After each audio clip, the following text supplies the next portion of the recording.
శుభదినం. మా రెడ్డప్పనికి ఇంకా శుభదినం. ఆయన ఎక్కువ రైల్లో తిరుగుతాడు, రైల్వేతో ఎక్కువ కనెక్టివిటీ ఉంటుంది. ఎన్డీఏ ప్రభుత్వం, ఈ రాష్ట్రంలో ఉన్నటువంటి ఎన్డీఏ ప్రభుత్వం డబుల్ ఇంజిన్ సర్కార్. కేంద్రంలో ఎన్డీఏ, రాష్ట్రంలో ఎన్డీఏ. ఒక బండికి ఒక చక్రం ఉంటే ఎంత స్పీడ్కి వెళ్తుందో, 2 చక్రాలు ఉంటే ఎంత స్పీడ్కి వెళ్తుందో ది బెస్ట్ ఎగ్జాంపుల్. అక్కడ ఎన్డీఏ, ఇక్కడ ఎన్డీఏ. డబుల్ ఇంజిన్ సర్కార్ 24 మాసాలుగా పనిచేస్తుంది. నువ్వు ఊహించని కార్యక్రమాలు ఈ ప్రాంతంలో జరుగుతున్నాయి. ఒకప్పుడు మన ప్రాంతంలో, అందులో ఈ గ్రామానికి బిలాయితో ఎక్కువ సంబంధాలు ఉంటాయి. ఎక్కువ మంది యువకులు రైల్వే పరీక్షలు రాసి ఉద్యోగాలు సంపాదించాలని ప్రయత్నం చేస్తారు. ఒకప్పుడు మనకి కురదా డివిజన్, అవునా లేదా? పరీక్ష రాసి అక్కడికి వెళ్ళాలంటే మన వాళ్ళు హోటల్ రూమ్ లో ఉంటే తాళాలు వేసేవాళ్ళు. ఆంధ్ర నుంచి పరీక్ష రాయడానికి వచ్చారు, వీళ్ళు రాస్తే ఉద్యోగాలు వాళ్ళకే వచ్చేస్తే లాడ్జికి తాళాలు వేసి పరీక్ష అయిన తర్వాత వదిలేసేవాళ్ళు. ప్రతి ఒక్కరు చెప్పేవాళ్ళు ఇది చిన్న పని కాదు. కురదా డివిజన్ తీసి విశాఖపట్నానికి రైల్వే డివిజన్ తేవాలంటే ఎవరి వల్ల అవుతుంది? మళ్ళీ చంద్రబాబు నాయుడు, లోకేష్ బాబు, పవన్ కళ్యాణ్, మోడీ గారి సహకారంతో. ఈ రోజు మనకి ఒక శుభదినం. ఎందుకన్నానంటే విశాఖపట్నం కేంద్రంగా రైల్వే డివిజన్ ఈ రోజే ప్రారంభమవుతుంది. ఈ రోజు నుంచి విశాఖపట్నం నుంచే మన రైల్వే కార్యక్రమాలన్నీ ప్రారంభిస్తాయి. ఎవరికైనా కొత్త ట్రైన్ కావాలన్నా, కొత్తగా ఉద్యోగాలు కావాలన్నా, రైల్వే ఏ సమస్య పరిష్కరించాలన్నా ఢిల్లీ వరకు వెళ్ళక్కర్లేదు, వైజాగ్ లో కూర్చునే పరిష్కారం చూపించు. దీనికి ఈరోజు విజయోత్సవంగా మన సెంట్రల్ మినిస్టర్ రామ్మోహన్ నాయుడు ఇచ్చాపురం నుంచి ట్రైన్ లో వస్తున్నాడు. అన్ని స్టేషన్లో దిగి ప్రజలతో కలిసి కేక్ కట్ చేసి ఆనందాన్ని పంచు. అది ఎన్డీఏ ప్రభుత్వం పనిచేసినటువంటి ప్రభుత్వం. ఇది ఎప్పుడో రావాలి. 2014-19 తెచ్చాం, శాంక్షన్ చేయించాం. 5 సంవత్సరాలు దుర్మార్గులు ఈ రోజు నీతి కౌరులు మాట్లాడుతున్నారు. ఎందుకు ఆగిపోయింది 5 సంవత్సరాలంటే ఆ రైల్వే జోన్కి కావలసినటువంటి 54 ఎకరాలు భూమి ఇవ్వక 5 సంవత్సరాలు ఆగిపోయింది. సిగ్గుందా? ఉత్తరాంధ్ర నాయకులను తిరుగుతున్నటువంటి మీకు సిగ్గుంటే ఆయనకి మీరు ఒత్తాసు పలుకుతుంటే నేను సిగ్గుపడుతున్నాను. 54 ఎకరాలు రైల్వే జోన్కి ఇవ్వాల్సింది ఇవ్వకుండా 5 సంవత్సరాలు జోడినట్టు పెట్టాం. మళ్ళీ మనం వచ్చి భూమిచ్చి ముఖ్యమంత్రి చంద్రబాబు నాయుడు గారు, మొన్నే కేంద్ర మంత్రి అశ్విని వైష్ణవ్ గారు విశాఖపట్నంలో డిఆర్ఎం ఆఫీస్కి వెళ్ళి అక్కడే అనౌన్స్ చేశారు. ముఖ్యమంత్రి గారు ఒకటే చెప్పారు, జూన్ 1వ తారీఖు నుంచి విశాఖపట్నం రైల్వే డివిజన్ ప్రారంభం అవ్వాలి. ఆ రోజు నుంచి పనులు జరగాలంటే ఇచ్చిన మాట ప్రకారం అది నిలబెట్టుకున్నామని చెప్పి తెలియజేస్తారు. ఇది ప్రజాప్రభుత్వం అంటే. నీది గొడ్డల పార్టీ. 1 కాదు, 2 కాదు, 3 కాదు, 30 సార్లు చెప్తాను నీది గొడ్డల పార్టీ. ఎందుకు గొడ్డల పార్టీ? దానికి కూడా ఎక్స్ప్లెనేషన్ ఇవ్వాలి కదా. అపోజిషన్ లో ఉన్నప్పుడు నీకు నువ్వే పొడుచుకొని కోడికత్తెను రామాడు. నీ వాళ్ళతోనే రాయిసిరి కొంచుకొని గులకరాయని చెప్పా. దీంతో సినిమా రక్తి కట్టించలేదని, ఈ చిన్న చిన్న డ్రామాలకి ప్రజలు నమ్మరని ఎలక్షన్లకి 10 రోజుల ముందు నీ బాబాయినే గొడ్డలతో నరికి నరికి చంపించా. చంపించావు. నీ డ్రామా ఏంటి? సొంత నీ చిన్నాన్నే చనిపోతే, గొడ్డలతో చనిపోతే నీకు తెలిసి గుండెపోటుతో చనిపోయా. సాయంత్రానికి గుండెపోటు చంద్రబాబు నాయుడే చంపాడని మరుసటి రోజు దుర్మార్గమని చెప్పిన పేపర్, ఆ పేపర్ పేరు కూడా మాటకి చెప్పాలంటే నాకు అసహ్యం వేస్తుంది. తెల్లారిసరికి సాక్షి పేపర్ చూస్తే 6 అడుగులు చంద్రబాబు నాయుడు ఫోటో వేసి 6 అడుగులు కత్తి చంద్రబాబు నాయుడు చేతిలో ఎత్తి నిలువెత్తు ఫోటో వేశాడు. చంద్రబాబు నాయుడే మా బాబాయిని చంపేశాడు. అయ్యయ్యో మా తాత చచ్చిపోయాడు, అయ్యయ్యో మా నాన్న చచ్చిపోయాడు. అయ్యో నాకు మిగిలినోడు మా బాబాయ్ ఈయనకి చంపేశారని అందరికీ సింపతి చేసి 2019లో ఎన్నికల్లో గెలిచారు. ఒకసారి చేస్తే నమ్ముతారు, నిన్ను జీవితంలో ఆంధ్రప్రదేశ్ ప్రజలు నమ్మరు అని చెప్పి తెలియజేస్తున్నాను. ఇదేదో మా గురించి కాదు, ఈ రాష్ట్ర భవిష్యత్తు గురించి చెప్తున్నాను. మళ్ళీ మొదలు పెట్టాడు, నిన్ను తలనరికేసి మన మీద పెట్టాలి. మన గుంటూరు పలకరింపుకెళ్ళి నీ కారు మీద ఒక తలకాయి తాటికాయకి వచ్చినట్టు కోసేసి అది కూడా మనమే చేసామని చెప్తాడు. లేకపోతే కులాల మధ్యన మొదలు పెడతాడు. ఈ పరిస్థితులన్నీ గతంలో గమనించక అప్రమత్తంగా ఉండి నువ్వు వేషాలు వేసావు, కానీ ఈసారి నీకు ఆ వేషాలు జరగనివ్వమని ఈ సందర్భంగా తెలియజేస్తున్నాను. అందరూ ఉన్నారు, ఇది ప్రజల్లోకి తీసుకెళ్ళాలి, ఎక్కడికక్కడ మాట్లాడాలి. అభివృద్ధి సంక్షేమం నాకు వదలండి, అది నా బాధ్యత. మీకు ఇచ్చిన మాట ప్రకారం ప్రతి గ్రామంలో ప్రతి నాయకుడు తెలుగుదేశం నాయకుడు అంటే ఇలాగుండాలి, శబాష్ అని మీకు సెల్యూట్ కొట్టే విధంగా, మీకు గౌరవించే విధంగా చేసే బాధ్యత నేను తీసుకుంటాను. ఏం కావాలి ప్రజలకి? వాళ్ళకు సదుపాయాలు కావాలి, వాళ్ళకి అవసరమైన నీడ్స్ కావాలి, ప్రభుత్వం ఇస్తున్న సంక్షేమ పథకాలు అందాలి. దీనికి మించి చాలా మంది చదువుకున్న యువకులు ఉన్నారు, ఉద్యోగాలు కావాలి. ఆ ఉద్యోగాల గురించే చాలా ప్రయత్నం చేస్తున్నాం. మొన్నే మాట్లాడాను లక్ష్మీపురంలో, మళ్ళీ మాట్లాడుతున్నాను. ఉద్యోగాలు కావాలన్నా, పరిశ్రమలు రావాలన్నా ప్రజలు సహకరించకపోతే రాదు. ప్రజలు సహకరించకపోతే ఏ పరిశ్రమ రాదు. గాలిలో పరిశ్రమలు కట్టలేం, ఆకాశం మీద కట్టలేం, భూమి మీదే కట్టాలి. అలాగని చెప్పి గత వైసీపీ ప్రభుత్వం లాగా, గొడ్డల పార్టీ లాగా ఎవరిని మోసం చేయము. ప్రజలకి మెప్పిస్తాం, ఎక్స్ప్లెయిన్ చేసి వారి సహాయం తీసుకొని పరిశ్రమలు కట్టడానికి ప్రయత్నం చేస్తామని ఈ సందర్భంగా తెలియజేస్తూ, ఇప్పుడు కొత్త పదం వండుకున్నాడు. ఉద్యోగం బాగా జరిగింది, రిజర్వేషన్లు కోటాలో ఏవో తప్పులు జరిగాయని మాట్లాడు. అంటే ఒక నిలకడ లేదు, నిరంతరం ఏదో ఒక అబద్ధం చెప్పి ప్రజలకు మభ్య పెట్టాలని ప్రయత్నం చేస్తున్నారు. దీన్ని మనం ప్రజల్లో చైతన్యం చేయాలి. గొడ్డల పార్టీ నిన్న ఒక సంఘటన జరిగింది, అందరూ వినాలి. నంద్యాల జిల్లాలో ఆయన జీవితం, ఆయన కుటుంబ నేపథ్యం ప్రధాన అంశంగా ఏం తీసుకుంటాడంటే కులాల మధ్యన, మతం వాళ్ళ మధ్య తగ్గు పెడతాడు. రాష్ట్రాన్ని అల్లకల్లోలం చేయడంలో వాళ్ళ కుటుంబం వెన్నతో పెట్టిన విద్య ఎప్పుడు మనుషుల మధ్య తగులు పెట్టడం, కులాల మధ్య, ప్రాంతాల మధ్యన తగులు పెట్టడం, అల్లకల్లోలాలు సృష్టించడం ఆ కుటుంబానికి ఉన్నటువంటి పెద్ద కార్యక్రమం అని చెప్పి తెలియజేస్తున్నా. నిన్ననే నంద్యాల జిల్లా దివంగత నేత రాజశేఖర్ రెడ్డి గారు, మాజీ ముఖ్యమంత్రి గారు, నంద్యాలలో ఒక విగ్రహం ఉంది. ఆ విగ్రహాన్ని ఒక వ్యక్తి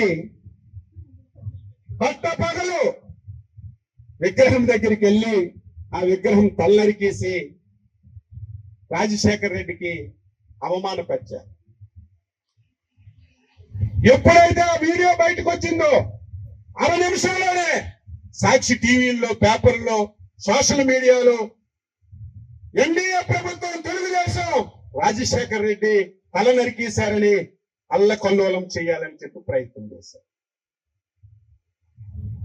రాష్ట్రంలో విధ్వంసం చేయాలని ప్రయత్నం చేశారు. నువ్వు దొంగవని తెలిసి, నువ్వు క్రిమినల్ అని తెలిసి, నువ్వు ఒక గొడ్డల పార్టీ అధ్యక్షుడు అని తెలిసి 1000 కళ్ళతో మేము ఎదురు చూస్తున్నాం.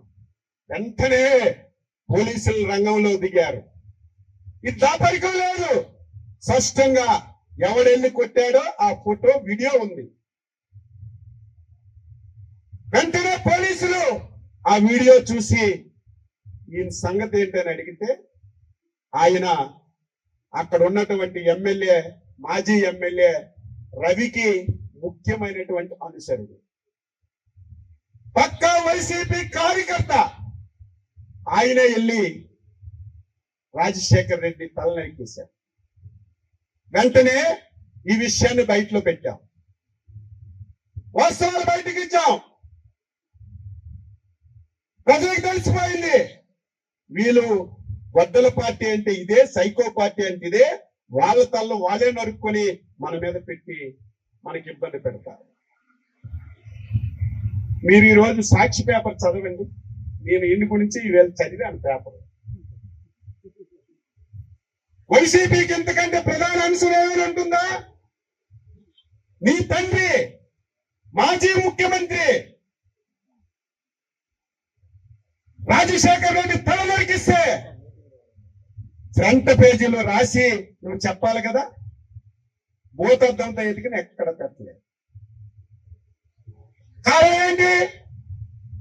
వాళ్ళ కార్యకర్త నరికేశాడు. ఇది ఒక మెంటల్ పార్టీ, ఇది ఒక సైకో పార్టీ, ప్రజలకు తెలుస్తుందని చెప్పి సాక్షి పేపర్లో ఎక్కడ కూడా ఐటెం కనబడలేదు. అదే గాని ఇంకొక పార్టీ ఇంకొకరు చేస్తే నిన్న ఈవేళ ఇంకొక 10 రోజులు ఆ సాక్షి పేపర్ నిండా అదే, టీవీ నిండా అదే. అయితే ఎంత దుర్మార్గంగా వ్యవహరిస్తున్నాడో ప్రజలు అర్థం చేసుకోవాలని చెప్పి తెలియజేస్తున్నారు. అప్రమత్తంగా ఉండమని తెలియజేస్తున్నాను. ఇదేదో మా గురించి కాదు, ఆంధ్ర రాష్ట్రం గురించి. ఇప్పటికే ఆంధ్ర రాష్ట్రం చాలా అన్యాయానికి గురైంది. 5 సంవత్సరాలు ఆంధ్రప్రదేశ్ రాష్ట్రం అంటే ప్రతి ఒక్కరూ అసహించుకునే పరిస్థితి తీసుకొచ్చారు. ఈ రాష్ట్రంలో ఎవరైనా సరే పరిశ్రమలు పెట్టాలంటే, ఎవరైనా సరే ఉపాధి ఇవ్వాలంటే ఆమడు దూరంలో పరిగెత్తేవాళ్ళు.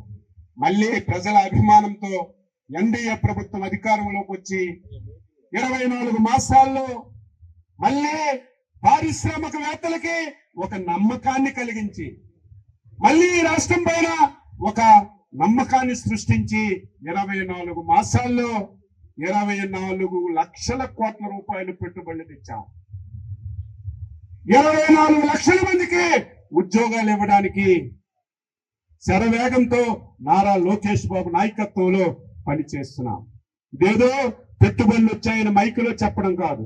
ఏ ఊరిలో ఏ పరిశ్రమ వస్తుంది, వాళ్ళకి ఎంత భూమి ఇచ్చాం, ఎప్పటికి పూర్తి చేస్తారు, ఎప్పుడు ఓపెనింగ్ చేస్తారని డేట్లు పెట్టి ఈరోజు క్లోజ్ గా చూస్తున్నాం. 24 లక్షల ఉద్యోగాలు ఏదో మైక్ పెట్టి చెప్పడం కాదు. మీరు ఎక్కడ కంప్యూటర్లో కొట్టినా ఏ జిల్లాలో ఎన్ని పరిశ్రమలు వచ్చాయి, ఏ పరిశ్రమలో ఎంతమందికి ఉద్యోగాలు వచ్చాయని స్పష్టంగా చెప్పి ప్రయత్నం చేస్తున్నాం. 24 మాసాల్లో మన ఉత్తరాంధ్రకి తీరని ద్రోహం చేశాడు. ఉత్తరాంధ్ర విశాఖపట్నానికి మొన్నటి వరకు రాజధాని అని చెప్పాడు ఎలక్షన్ల ముందు. అంటే ఉత్తరాంధ్ర తెలుగుదేశం పార్టీ కంచుకోట, అక్కడేదో రాజధాని అంటే ఉత్తరాంధ్ర ప్రజలు నాకేదో ఓట్లేసి అందలం ఎక్కిస్తారనుకున్నాడు. జగన్మోహన్ రెడ్డి గొడ్డల పార్టీ అధ్యక్ష, ఉత్తరాంధ్ర ప్రజల అమాయకులు కాదు. మొన్న 2024 ఎలక్షన్లలో కర్ర కాల్చి ఓట పెట్టారు. 3 జిల్లాల్లో ఒక్క సీటు కూడా గెలిపించకుండా తెలుగుదేశం పార్టీ ఎన్డీఏ ఈ ప్రాంతానికి అభివృద్ధి చేసిందని నమ్మకంతో ఓట్లేసి అయినా సిగ్గులేదు. ఒకసారి ప్రజలు చీగొలితే చేతికలిస్తే కొంతైనా మార్పు రావాలి కదా. మళ్ళీ అదే కుయ్యంతులు, అదే కుతంత్రాలు మళ్ళీ కొనసాగిస్తున్నారు. అందుకే గ్రామ గ్రామానికి తిరిగి వాస్తవాలు ప్రజలకు చెప్పి గొడ్డల పార్టీని సమాధి జరిగే వరకు, భూస్థాపితమయ్యే వరకు ప్రతి ఒక్కరూ కాలికి గద్ద కట్టుకుని అవాస్తవాలు మాట్లాడవలసిన అవసరం లేదు. వాస్తవాలే మనం చెప్తామని చెప్పి తెలియజేస్తున్నాం. మార్గమైనటువంటి పార్టీ, ప్రతి ఒక్కరూ అప్రమత్తంగా ఉండవలసినటువంటి అవసరం ఉంది. ప్రజలకు చైతన్యపరచాలి. వాళ్ళు నోరిప్పితే అబద్ధం తప్ప, వాళ్ళు ఏ మాట మాట్లాడినా ప్రభుత్వాన్ని విమర్శించడం తప్ప ఒక్కటంటే ఒక్కటి వాస్తవాలు ఉండవు. దానికి తోడు 5 సంవత్సరాలు తండ్రి అధికారాన్ని అడ్డం పెట్టుకొని లక్షల కోట్ల రూపాయలు దుర్వినియోగం చేశారని అభియోగాలు ఉన్నటువంటి వ్యక్తి ముఖ్యమంత్రి అయి ఒక టీవీ ఒక పేపర్ పెట్టుకున్నారు.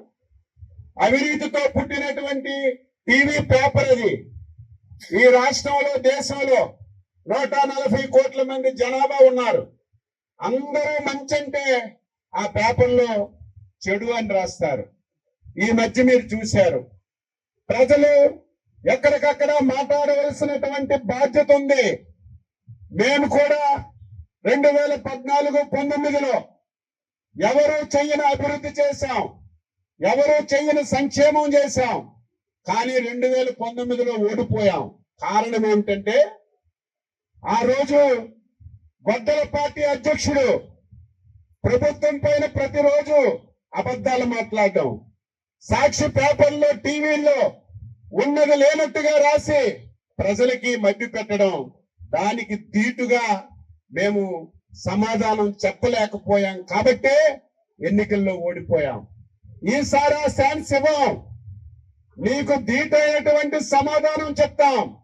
సమాధానం కూడా ఏదో మైకు దొరికిందని అవాస్తవాలు మాట్లాడడం, ఛాలెంజ్ చేసి ఈ ప్రభుత్వం ఈ విధంగా వ్యవహరిస్తుంది, ఏవైనా తప్పులుంటే రండి చర్చిస్తామని ఉన్నది ఉన్నట్టుగా వాస్తవాలు ప్రజలకు చెప్పి ఈ రోజు చైతన్యపరిచే కార్యక్రమం తీసుకుంటాం. చాలా మంది యువకులు ఎక్కడున్నారు? నాది సోషల్ మీడియాలో చూస్తున్నటువంటి ఈ రాష్ట్రంలో చాలా మంది యువకులు ఉన్నారు. వాళ్ళందరికీ నేను అడుగుతున్నాను, యువతకు కావాల్సినవి ఉద్యోగాలు ఏ ప్రభుత్వమైనా చేయాలి. అందులో ప్రధానమైనటువంటిది ఉపాధ్యాయ ఉద్యోగాలు. 2014-19 చంద్రబాబు నాయుడు ముఖ్యమంత్రిగా ఉండేటప్పుడు 3 సార్లు డిఎస్సీలు పెట్టి ఉద్యోగాలు తీసి ఉపాధ్యాయ పోస్టులు ఇచ్చారు. 2018 తర్వాత 2019లో ఎలక్షన్ వచ్చింది. గొడ్డల పార్టీ అధికారంలోకి వచ్చింది. గొడ్డల పార్టీ అధ్యక్షుడు ఎలక్షన్ లో చెప్పాడు, నాకు కూడా ఓట్లేయండి, నాకు అధికారం వస్తే జాబ్ క్యాలెండర్ ఇస్తాను, ప్రతి సంవత్సరం డిఎస్సీ పెడతాను, ఉద్యోగాలు ఇస్తానని ఎలక్షన్ మేనిఫెస్టోలో చెప్పాడు, పాదయాత్రలో చెప్పాడు. చాలా మంది యువకులు మ్యాస్ట్ ఉద్యోగాల గురించి, మ్యాస్ట్ ఉద్యోగం రావాలంటే ఐఏఎస్ కంటే కాంపిటీషన్ ఎక్కువ, ఆ ఉద్యోగం సంపాదించాలంటే కృష్ణా జిల్లా అవనగడ్డ ఎక్కడెక్కడో కోచింగ్ సెంటర్లు ఉంటే తల్లిదండ్రులు పేదవాళ్ళైనా భూములు తాకట్టు పెట్టి డబ్బిస్తే 2019 నుంచి వాళ్ళు ఎప్పుడు డిఎస్సి వస్తుంది, ఎప్పుడు మ్యాస్ట్ ఉద్యోగాలకి నోటిఫికేషన్ పడుతుందని సొంత డబ్బులు ఖర్చు పెట్టుకుని చాలా మంది యువకులు ట్రైనింగ్ పొందారు. 1000 కళ్ళతో ఎదురు చూశారు. 2019 అయిపోయింది, డిఎస్సి లేదు. 2020 అయిపోయింది, డిఎస్సి లేదు. 21 అయిపోయింది, 22 అయిపోయింది, 23 అయిపోయింది, 24 5 సంవత్సరాల్లో దుర్మార్గుడు మోసం చేసి ఒక్క డిఎస్సి పోస్ట్ కూడా ఇవ్వకుండా మన యువకులకి మోసం చేసిన విషయం మీ అందరూ కూడా గుర్తుపెట్టుకోవాలి. నేను ఎందుకు చెప్తున్నానంటే కనీసం 10 మందికి అర్థమైనా ఇంకొక 10 మందికి చెప్తా. మొన్న ఎలక్షన్ల ముందు మన యువనేత నారా లోకేష్ బాబు గారు యువగలం పేరుతో పాదయాత్ర చేశాడు. పాదయాత్రలో స్పష్టంగా హామీ ఇచ్చాడు, రేపు ఎన్డీఏ ప్రభుత్వం అధికారంలోకి వస్తే మొదటి సంతకం డిఎస్సీల పైన పెట్టి ఈ రాష్ట్రంలో 17,000 ఉద్యోగాలు ఖాళీగా ఉన్నాయి, నేను పూర్తి చేస్తానని మాటిచ్చారు. నాయకుడంటే లోకేష్ బాబు లాగా ఉండాలి. అందుకే మొన్న చెప్పాను, లోకేష్ బాబు కాలి గోటికి కూడా నువ్వు పనికిరావు గొడ్డల పార్టీ అధ్యక్షుడిగా అని చెప్పి తెలియజేశాను. ఇచ్చిన మాట ప్రకారం డిఎస్సి పెట్టాం. సిస్టమేటిక్ గా దుర్మార్గుడు అమ్మ పెట్టదు అడుక్కు తిందు. 5 సంవత్సరాలకు పోస్ట్ ఇవ్వలేదు. ఎన్డీఏ ప్రభుత్వం ఉద్యోగాలు ఇస్తామంటే 120 కేసులు కోర్టులో వేశారు. డిఎస్సి జరిగితే చంద్రబాబు నాయుడికి ఎన్డీఏకి పేరు వస్తుంది కదా, దాన్ని ఏ విధంగా ఆపాలని 120 కేసులు కోర్టులో వేస్తే లోకేష్ బాబు గారు ప్రత్యేకంగా దాని మీద దృష్టి పెట్టి కేసులన్నీ కూడా రిజాల్వ్ చేసి నోటిఫికేషన్ ఇచ్చి సిస్టమేటిక్ గా కంప్యూటరైజ్డ్ పరీక్ష పెట్టి ఉద్యోగాలు ఇచ్చారు. ఎప్పుడు ఇచ్చారు? గత సంవత్సరం జూన్ లో ఇచ్చారు. వాళ్ళు హ్యాపీగా ఇన్ని సంవత్సరాలు ట్రైనింగ్ పొందాం, ట్రైనింగ్ ఇంత డబ్బు పోయింది, కష్టపడి చదివాం, ఉద్యోగాలు వచ్చాయని సంతోషంగా పాఠశాలలో జాయిన్ అయ్యారు. దొంగలు పడినటువంటి 6 మాసాలకి కుక్కలు భౌమని మురుగుతాయి. డిఎస్సి పెట్టి ఎక్కడ సమస్యలు లేకుండా ఉద్యోగాలు ఇచ్చి జాయిన్ అయిన సంవత్సరం తరువాత లోకేష్ బాబు గారికి చెడ్డ పేరు తేవాలని డిఎస్సిలో ఏదో జరిగిపోయిందని ఈ రోజు మాట్లాడు. నీకు సిగ్గు అసలుందా? అసలు నువ్వు రాజకీయ పార్టీయే? ఎందుకు ఈ మాట అంటున్నానంటే గొడ్డల పార్టీ ఆలోచనలన్నీ అలాగే ఉంటాయి. ఆయనకి ఇంకొక ధ్యాస లేదు, ఏ విషయాలు దొరకడం లేదు. 24 మాసాల్లో ఆయన ఊహించలేదు, రాష్ట్రాన్ని తగలబెట్టేశాను, రాష్ట్రాన్ని అప్పులమయం చేశాను, రేపు చంద్రబాబు నాయుడు ముఖ్యమంత్రి అయినా ఏ పథకాలు ఇవ్వలేడు, ఏ అభివృద్ధి చేయలేడు అని చెప్పి అనుకున్నాడు. కానీ చంద్రబాబు నాయుడు గారు అనుభవం కలిగిన వ్యక్తి, మోడీ గారు సహాయం తీసుకొని 24 మాసాల్లో ఎతకడానికి ఏదీ లేక ఎన్డీఏ ప్రభుత్వంకు పేరు వస్తుందని ఉద్యోగాలు కష్టపడి పనిచేసినటువంటి యువతకి ఈ రోజు ఇన్సల్ట్ చేసి అవమానపరిచి ఉద్యోగాల్లో అవకతవకలు జరిగాయని మాట్లాడుతున్నాడు.